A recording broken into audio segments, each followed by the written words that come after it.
స్వయం ప్రతిపత్తి నిజామాబాద్ పూర్వ విద్యార్థుల సమావేశాన్ని రేపు అనగా 28/9/2024 రోజున ఉదయం 10:30 గంటలకు కళాశాల ఆడిటోరియంలో నిర్వహించడం జరుగుతుంది.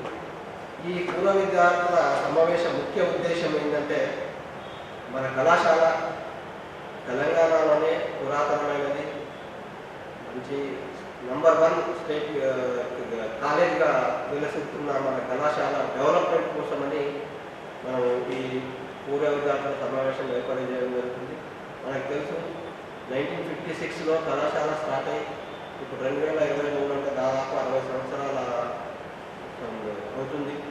స్టార్టింగ్ నుంచి కూడా మనకు BA BComతో స్టార్ట్ అయ్యి ఇప్పుడు కళాశాల దాదాపు 50 కాంబినేషన్స్ UG PG, అదేవిధంగా 10 PG కోర్సెస్, అదేవిధంగా మనకు అంబేద్కర్ ఓపెన్ యూనివర్సిటీ, అదేవిధంగా మనకు PGRR కోర్సెస్ కూడా మన దగ్గర జరుగుతున్నాయి.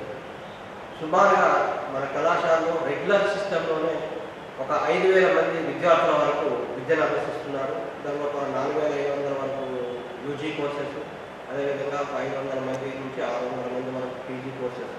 ఇవి కాకుండా ఓపెన్ యూనివర్సిటీ ద్వారా దాదాపు PG కోర్సెస్లో 2,000 మంది, అదేవిధంగా మన డిస్టెన్స్ ఎడ్యుకేషన్లో PGRR ద్వారా కూడా మనకు ఒక 1000 నుంచి 1,500 మంది విద్యార్థులు UG PG విద్యను అభ్యసిస్తున్నారు.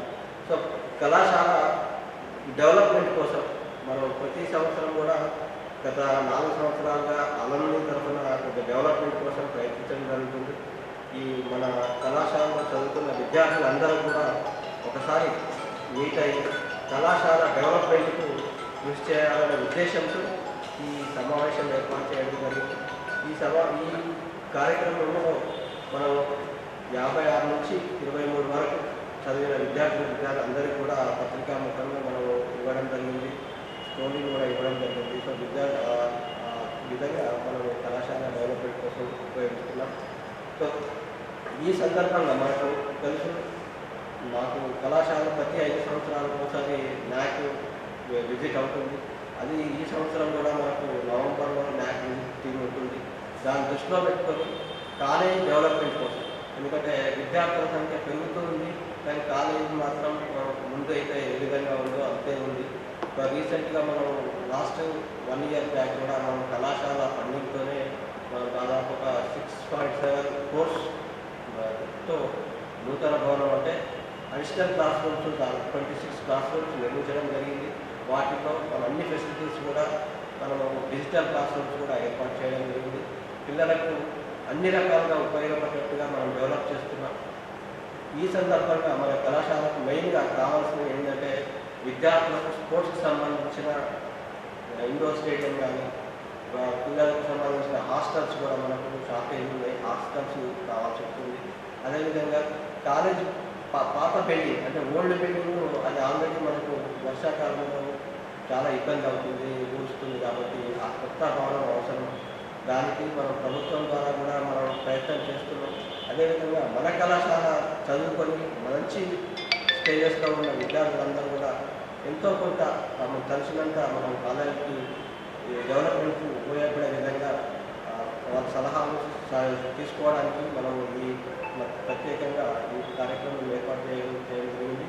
సో ఇప్పుడు పత్రికా మిత్రులందరికీ మనం తెలియజేయడం ఏంటంటే, మనకు ఈరోజు రేపు ప్రోగ్రాం ఉంది కాబట్టి అందరికీ అందేటట్టుగా పత్రికలలో మీరు ప్రచురించాలని కళాశాల తరఫున వాళ్ళ పూర్వ విద్యార్థుల సందర్భంగా నేను ఆల్రెడీ కూడా కళాశాల పూర్వ విద్యార్థిని 88 నుంచి 99 వరకు జీవి కళాశాల చదివిన విద్యార్థిని కాబట్టి మనం చదువుకున్న కళాశాల కాబట్టి మనం దాన్ని బాగా డెవలప్ చేయాలనే ఉద్దేశంతో మనం ఈ కార్యక్రమం ఏర్పాటు చేయడం జరిగింది. సో ఈ కార్యక్రమానికి సాధ్యమైనంత వరకు కళాశాలలో చదివిన పూర్వ విద్యార్థులందరూ కూడా హాజరై కళాశాల అభివృద్ధికి తోడ్పడాలని మేము ఆశిస్తున్నాం. రేపు జరగబోయే గిరిరాజ్ కళాశాలలో 2056 నుండి 2023 వరకు దాదాపుగా 67 సంవత్సరాల విద్యార్థులతో పూర్వ విద్యార్థుల అపూర్వ సమ్మేళనం రేపు జరగబోతుంది. ఇట్టి కార్యక్రమంలో ఇంతకుముందు అక్కడ చదివి వివిధ స్థాయిలలో సెటిల్ అయిన పొలిటీషియన్స్ ఉన్నారు, మినిస్టర్లు కానీ, ఎమ్మెల్యేస్ కానీ, ఎమ్మెల్సీస్ కానీ, ఐఏఎస్ ఆఫీసర్లు, ఐపీఎస్ ఆఫీసర్లు, చాలామంది ప్రొఫెసర్స్, సీనియర్ అడ్వకేట్స్ మరియు వివిధ రంగాలలో ఇండస్ట్రియలిస్ట్ కూడా చాలామంది కళాశాలలో చదివి వివిధ రంగాల్లో అభివృద్ధిలో ఉన్న వాళ్ళు చాలామంది ఉన్నారు. అందులో భాగంగానే 2018లో మనం కళాశాలలో ఈ యొక్క విద్యార్థుల కోసం ఒక షెడ్ ఏర్పాటు చేయడం జరిగింది. అది 2 లక్షలతో ఆల్రెడీ 2018 విద్యార్థులతోటి ఆల్రెడీ ఏర్పాటు చేయడం జరిగింది.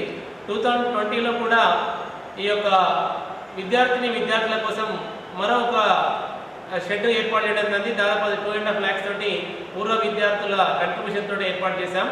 2022లో కూడా దాదాపు 1975 to 78, 78 to 81 బ్యాచ్, ఈ 2 బ్యాచ్ల విద్యార్థుల ఆర్థిక సహకారంతో 5.5 లక్షలతోటి 20/150 ఫీట్లు, దాదాపు 300 స్క్వేర్ ఫీట్ల యొక్క పార్కింగ్ షెడ్ ఏర్పాటు చేయడం జరిగింది. కళాశాలలో మౌలిక వసతుల ఏర్పాటులో మరి పూర్వ విద్యార్థుల యొక్క తోడ్పాటు ఉంటుంది. మరి ఇక మీదట కూడా కళాశాలకు ఇంకా తోడ్పాటును అందించాలని కళాశాలలో 2018లో ఈ యొక్క పూర్వ విద్యార్థులకు మన అలమ్ని అసోసియేషన్ అనేది ఏర్పాటు చేయడం జరిగింది. దాంట్లో భాగంగా మనం క్యూఆర్ కోడ్ అనేది రేపు లాంచ్ చేయబోతున్నాం. ఆన్లైన్లో మరి క్యూఆర్ కోడ్ ద్వారా కూడా ఈ యొక్క మెంబర్షిప్ అనేది ఏర్పాటు చేయడం జరుగుతుంది. అదేవిధంగా మన అలమ్ని అసోసియేషన్కి ఒక అకౌంట్ అనేది కూడా ఆల్రెడీ జాయింట్ అకౌంట్ ఉంది. ఆ అకౌంట్లో కూడా క్యూఆర్ కోడ్ ద్వారా మనం కంట్రిబ్యూషన్ అనేది కూడా ఏర్పాటు చేస్తున్నాం. మరి వివిధ వేరే దేశాల్లో ఈ యొక్క కళాశాలలో చదివి సెటిల్ అయిన వాళ్ళు ఉన్నారు కాబట్టి వాళ్ళ కోసం మనము వెబ్సైట్ డిజైనింగ్ కానీ, ఎక్సో కానీ, ఈ యొక్క ఫేస్బుక్ కానీ, వాట్సాప్ గ్రూపు, మరి యూట్యూబ్లో కూడా చాలా పూర్వ విద్యార్థుల యొక్క వీడియోస్ ఉన్నాయి. ఇవన్నీ కూడా మనం డిజిటల్ ఈ యొక్క టెక్నాలజీని ఉపయోగించుకొని కళాశాల అభివృద్ధి కోసం మరి పూర్వ విద్యార్థులందరూ కూడా పెద్ద మొత్తంలో తరలి వచ్చి రేపు జరగబోయే ఈ యొక్క సమావేశానికి హాజరై మీ సలహాలు సూచనలతో పాటు ఆర్థిక సాయాన్ని అందించాలని కళాశాల ఈ యొక్క పూర్వ విద్యార్థుల అలమ్ని అసోసియేషన్ యొక్క కన్వీనర్గా నేను కోరుచున్నాను. మరి ఇట్టి కార్యక్రమాన్ని విజయవంతం చేయాలని పూర్వ విద్యార్థులను మేము చాలామంది పెద్ద మొత్తంలో పాల్గొని ఈ యొక్క కార్యక్రమాన్ని జయప్రదం చేయాలని కోరుచున్నాం. Thank you. నా పేరు అల్గొండ రవీందర్. నా గిరాజ్ కాలేజ్ చదువు 89 to 91 కొనసాగింది. గిరాజ్ కళాశాలకు రాష్ట్రంలో ఘనమైన చరిత్ర, అనేక మందిని తీర్చిదిద్దినటువంటి అధ్యాపక వర్గం, అక్కడ కాలేజీ వాతావరణం. గిరాజ్ కాలేజీలో చదవాలంటే అదొక అనుభూతి, అదొక సామాజిక స్పృహకు వేదిక. అక్కడ చదివిన వాళ్ళు అనేక మంది లాయర్లు, డాక్టర్లు, ప్రొఫెసర్లు, వివిధ రంగాల్లో వ్యాపార వర్గంలో స్థిరపడిన వాళ్ళు ఉన్నారు. అట్లాగే అనేక సామాజిక ఉద్యమాలకు కేంద్రం కూడా. ఆ గిరాజ్ కాలేజీలో చదివిన వాళ్ళు అనేక మంది వివిధ ఉద్యమాల్లో కార్మిక, కర్షక, విద్యార్థి, రకరకాల ఉద్యమాలు ఈనాటి కూడా కొనసాగుతున్నారు. నేను పౌరత్వ సంఘంలో రాష్ట్ర కోశాధికారిగా కొనసాగుతున్నాను. ఇట్లా అనేక సామాజిక స్పృహలకు బిందువైనటువంటి గిరాజ్ కళాశాల అభివృద్ధిని పూర్వ విద్యార్థులందరూ ఆకాంక్షించడమే కాదు, దాని అభివృద్ధికి వారికి తోచిన సహాయ సహకారాలు అందించడం వల్ల ఆ గిరాజ్ కాలేజ్ యొక్క ఔన్నత్యాన్ని మరింతగా ముందుకు తీసుకెళ్ళడానికి, దాన్ని ముందు నిలబెట్టడానికి ఉపయోగపడుతుందని కోరుకుంటూ గిరాజ్ కళాశాలని మరింత అభివృద్ధికి, ఈ జిల్లాలో ఉన్నటువంటి విద్యార్థులకు మరింతగా ఉన్నత చదువులు చదవడానికి ఉపయోగపడేట్టుగా ముందుకు తీసుకెళ్లాలని చెప్పి దానికి నా వంతుగా ఇతర పూర్వ విద్యార్థుల వంతుగా సహాయ సహకారాలు అందించాలని చెప్పి కోరుతాను.